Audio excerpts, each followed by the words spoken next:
মানে তেখেতক এতিয়া ধৰা বুলি গম পাওঁ দোষীক। এতিয়া ছাৰ আমাক দোষীক ধৰা হিচাপে তেখেতক মোৰ হিচাপে ইমান কণমানি ছোৱালী তৃতীয় শ্ৰেণীত পঢ়ি থকা অৱস্থাতে ছোৱালীক এতিয়া নিৰ্দেশ কৰিলে, অত্যাচাৰ কৰিলে, তেখেতক ছাৰ মোৰ ফালৰ পৰা কঠোৰ শাস্তি হ'ব লাগে আৰু ফাঁচি দিব লাগে ছাৰ। মই ইমানখিনিয়ে কওঁ তেখেতক। তেওঁলোকৰ মানে কি নাম? তেওঁলোকৰ ছাৰ এতিয়া এই নামটো এনেই গাঁৱত কি বুলি মাতে? গাঁৱত নেধু কিষাণ বুলি কয়, আৰু এটাটো নয়ন ৰাজবংশী বুলি জনামতে। এই দুটাই হয়। তেওঁলোক কিমান মান বয়সৰ হ'ব আপোনাৰ মতে? এতিয়া এনে 40ৰ ওপৰত হ'ব ছাৰ। 40ৰ ওপৰত হ'ব। তেখেতৰ এটাটো হ'ব 50ৰ আচপাছ হ'ব, 50ৰ পাৰ হ'ব পাৰে চাগে। যিহেতু আপোনাৰ কণমানি ছোৱালী প্ৰিয়ংকা কিষাণ যিহেতু হত্যা কৰিলে, আজি মাতৃ হিচাপে কি ক'ব? তেওঁলোক দুষ্কৃতিকাৰী পুলিচে কৰায়ত্ব কৰিছে ইতিমধ্যে। আমাক ন্যায় লাগিব, তাক একদম ফাঁচি দিবা লাগব।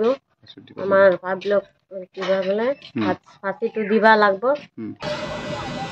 যোৱা 15 ছেপ্টেম্বৰ তাৰিখৰ পৰা নিখোজ হৈ থকা আমাৰ ভেৰগাঁও মহকুমা আৰক্ষীৰ টংলা থানাৰ অন্তৰ্গত ভেৰগাঁও আউটপোষ্টৰ অন্তৰ্গত যি নলবাৰী গাঁৱৰ মাত্ৰ 9 বছৰীয়া কিশোৰী যি প্ৰিয়ংকা কিষাণ নিৰুদ্দেশ হোৱাৰ পিছত দুদিনৰ পিছত অৰ্থাৎ 17 তাৰিখে শুক্লাই নদীৰ মাজমজিয়াত পুতি থোৱা অৱস্থাত উদ্ধাৰ হৈছে। গতিকে এই ঘটনাৰ সংক্ৰান্তত আমাৰ আৰক্ষী বিভাগে দোষীক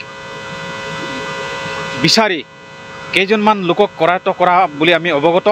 গতিকে দোষীৰ কোনো ধৰণৰ জাত পাত নাই, দোষীয়েই যি যোনেই নহওক, যদি প্ৰমাণ হয় সেই দোষীবিলাকক অতি শীঘ্ৰেই ফাষ্ট ট্ৰেক আদালতত বিচাৰ কৰি তেওঁলোকক কঠোৰ শাস্তি প্ৰদান কৰিব লাগে।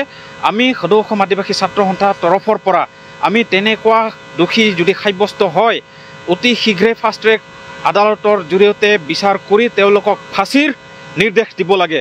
তেনেকুৱা ধৰণৰ নিকৃষ্ট মানুহ এই সংসাৰত জীয়াই থকাৰ কোনো ধৰণৰ অধিকাৰ নাই, আৰু তেনে নিকৃষ্ট কুচক্ৰান্তকাৰী নিকৃষ্ট লোক যদিহে মুকলি আকাশৰ তলত ঘূৰি ফুৰি থাকে, তেতিয়াহ'লে আমাৰ জীয়ৰী বা কণ ছোৱালীৰ কাৰণে সেয়া আমাৰ কাৰণে শংকা, আৰু সেই শংকা দূৰ কৰিবৰ কাৰণে হ'লে তেনেকুৱা দোষীক কঠোৰ শাস্তি প্ৰদান কৰি দৃষ্টান্তমূলক শাস্তি প্ৰদান কৰিব লাগে, যাতে ভৱিষ্যতে তেনেকুৱা ধৰণৰ কোনো অপৰাধীয়ে তেনেকুৱা ধৰণৰ ঘটনা পুনৰাবৃত্তি কৰিবৰ কাৰণে সাহস নকৰে।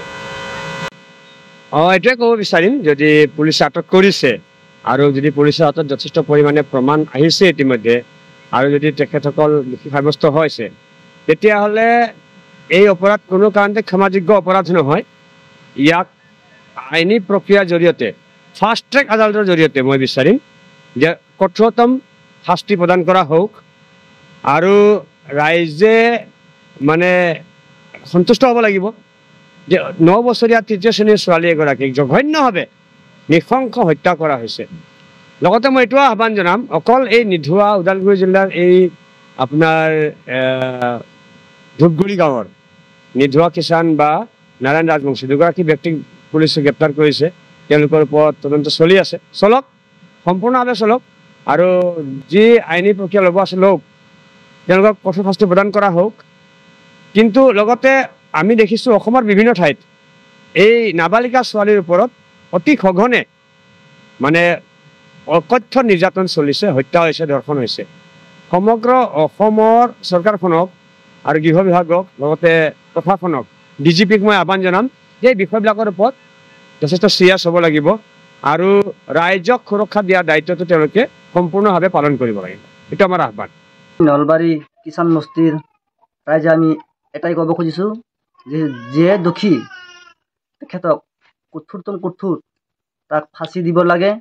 আমি গাঁৱৰ হৈ প্ৰশাসনক দাবী জনাইছোঁ, আৰু লগতে হিমন্ত বিশ্ব শৰ্মাকো আমি সেই কথাখন আমি তাক এই মাধ্যমেৰে ক'বলৈ খুজিছোঁ, কিয়নো সেই ঘটনাটো বাৰে প্ৰতি এনেকৈ বিভিন্ন ঠাইত হৈ আছে, যাতে সেই দোষীক যাতে কঠোৰ শাস্তি দি ফেলে যাতে আৰু এনেকুৱা কাণ্ড যাতে কোনো ব্যক্তিয়ে যাতে কৰিবলৈ সাহস নকৰে সেয়ে আমি নলবাৰী কিষাণ সমাজৰ ৰাইজ হৈ আমি চৰকাৰক কথাখিনি উত্থাপন জনাইছোঁ।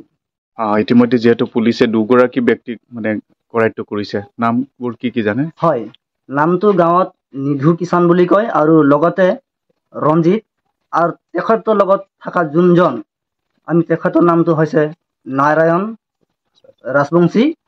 যাতে তেখেতসকলক আইনৰ খুলুঙা যদি কোনো যাতে হাৰি যাব নোৱাৰে দুষ্টয়ে, সেইকাৰণে আমি চৰকাৰক বাৰে বাৰে দাবী জনাই আহিছোঁ।